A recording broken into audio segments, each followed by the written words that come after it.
Hi, my name's Jacqlin, and my talk today is for people who may be thinking of going to law school, currently in law school, or recently graduated who are hoping to build a career in corporate law. There are so many ways to build a satisfying career, and I certainly don't have all the answers, but I do have 16 years experience of building my own legal career across 2 countries. So my talk is for you, my future colleagues, in the hope that my insights into the practice of law may provide you with some useful information to help you both survive and thrive in your legal careers. I'm going to focus on 3 things that I wish I had known or better understood when I started my career as a corporate lawyer that I now think are essential to successful legal practice. I think these ideas are broad enough that they can apply to other practice areas outside of the corporate realm, but like any advice, take from it what serves you and ignore the rest. So, what do I wish I'd known at the start of my career?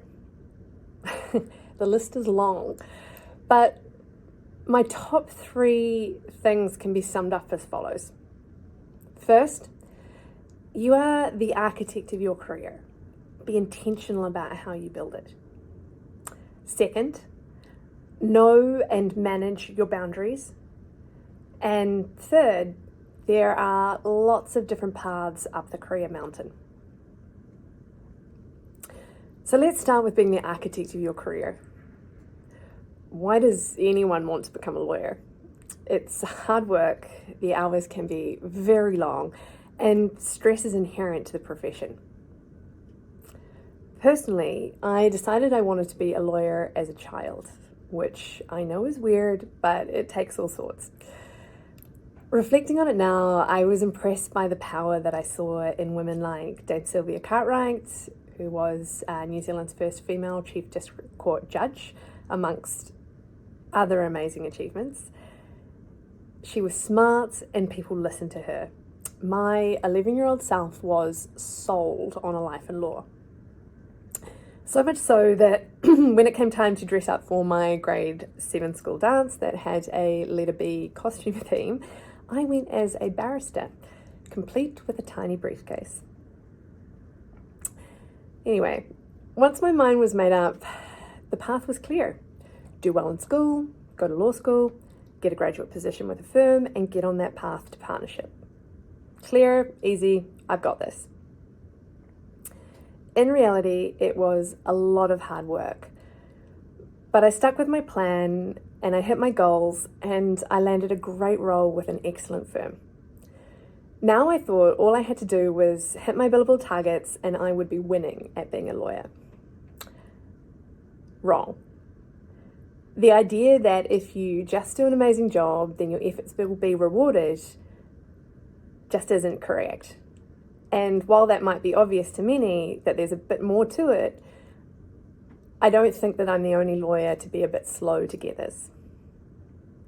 Don't get me wrong, knocking your billable targets out of the park will go a long way, but to be able to do that, you need to have clients, or if you're in-house, you need to show how you're adding value to the company so that you will be entrusted with bigger projects and more senior leadership roles.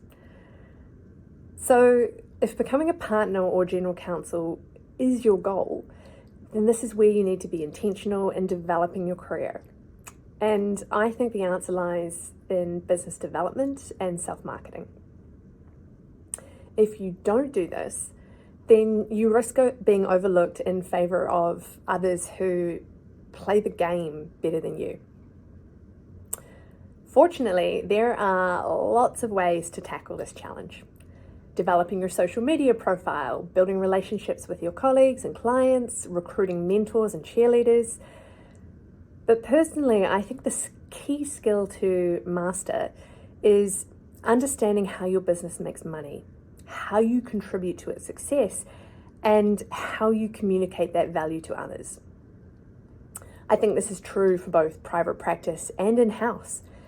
If you're in a firm, you need to understand how the business of law works. For example, how do you become a partner at your firm? And what metrics will your annual performance be assessed against? Unless you know this, you can't plan for how you're going to develop your practice to achieve those goals. And if you're in-house, you need to understand your company's financial position, its biggest risks and challenges, and its strategic objectives. You need to know this so that you can identify how you, as a service provider to the business, can support those strategic objectives and help to mitigate those risks. Once you can answer these questions, then you need to be ready to tell others about how you provide value.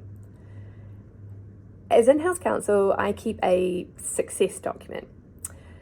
Basically, it's a list of things that I've worked on throughout the year that I think have added value to the business. It allows me to keep track of what I've done so that I'm ready to show how I contribute to the company when the opportunity to do so arises. There is no point in hiding your light here. If you don't remind people of how you contribute to the business, they may not know about it and you can be overlooked. Now, I know self-promotion is awkward, but I've observed that some of the most successful partners and general counsel are not just excellent lawyers, they are fantastic salespeople. So I encourage you to be mindful about business development and practice it as much as you can. It's an essential tool in helping you to build the career that you want. The next concept that I think is essential for surviving and thriving in your legal career is knowing and managing your boundaries. Early on in her career, one of my good friends had strips torn off her by a senior lawyer who had asked her to assist on a matter, and she'd said no. He told her that you never say no to work, and that by doing so showed she wasn't a team player and prepared to put in the hard yards to earn her place, no matter what else was going on. She was devastated. Not only was she a smart, capable, and extremely hardworking lawyer, she was also just following the instructions of her supervising partner who had committed her to another deal.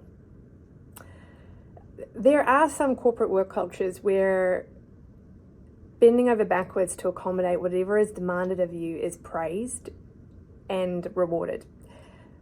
The problem is that it's not sustainable. You either survive it at a high personal cost, you don't see friends or family, you don't exercise and eat properly, you don't sleep properly, or you burn out and leave law entirely. So the challenge is to identify and manage your boundaries so that work is part of your life, not your whole life. Fortunately, it's been almost 15 years since my friend was yelled at, and I do think that the legal profession is evolving and getting better at prioritizing mental and physical health of lawyers. But blending law with the rest of your life is still a challenge, and it's one that personally I've struggled with the most as my career has progressed. For a long time, I took the approach that if I just worked harder and longer hours, essentially running on empty, then I'd eventually have everything under control and could relax. That thinking is flawed. Time is finite, and as the old legal joke goes, the prize for winning the pie eating contest is more pie. Everyone is different, and what works for me may not work for you. But for me to survive in law, I've had to find ways to keep my gas tank full. For me, that means getting exercise every day, getting enough sleep, eating reasonably well, taking lunch breaks, even 15 minutes, taking vacations, and prioritizing time with my friends and family. Being able to blend all these things into your life successfully is something that takes practice and discipline. You have to be adaptable. There will be times when you have a big project on the go and you're working to a tight deadline and all your best intentions go straight out the window. And that's okay. Just try and get back on track as soon as you can, because while you think you might be writing a perfectly constructed sentence at 2 a.m. in the morning, the reality is that you are not, and both you and your document would be much better off if you got some sleep. Finally, the last concept that I think is important for surviving and thriving in your legal career is knowing that there are lots of ways to climb the career mountain. Change in life is inevitable, although it can be particularly swift and brutal in a corporate world where loyalty and commitment to your employer can often feel like a one-way street. You could be an absolutely stellar employee, but if your business unit isn't profitable or there just isn't a need for your services, you will be cut loose. It's just business. I first saw this in 2008 during the financial crisis. I was in private practice at the time, and although my practice area was kept busy, other colleagues were made redundant as there was suddenly very little work in their chosen practice area. It was an incredibly tough period, and a lot of very talented lawyers, through no fault of their own, were suddenly out of a job. While this kind of change is scary, it also presents opportunity, and I challenge you to try and see the opportunity when you inevitably encounter unexpected change in your own careers. In 2010, I took a sabbatical from private practice and traveled to Canada for a ski holiday. I was not planning on furthering my legal career in Canada, but through a bit of good luck and being in the right place at the right time, I was presented with an opportunity I then seized with both hands. Over a decade later, I am now a dual citizen and qualified to practice in 2 jurisdictions. It hasn't been the career that I thought I was going to have, but it is the career that I love and which I am crafting for me. Don't get me wrong, it hasn't all been smooth sailing. There have been lots of difficult decisions along the way, whether to move to Toronto to accept a fantastic career opportunity or whether to move back into a public company role early in the COVID pandemic. These were hard decisions, and each path I've chosen has presented both opportunities and costs. My point is that you need to be prepared to pivot and adapt throughout your career, knowing that it could take some very unexpected turns. Fortunately, there is no perfect way to build a satisfying career in law. It's your life, so do what feels right for you. I'm now approaching halfway in my career, and I am still learning. It's one of the things that I cherish about legal practice. There's always more to learn, and every day presents new and interesting problems to solve.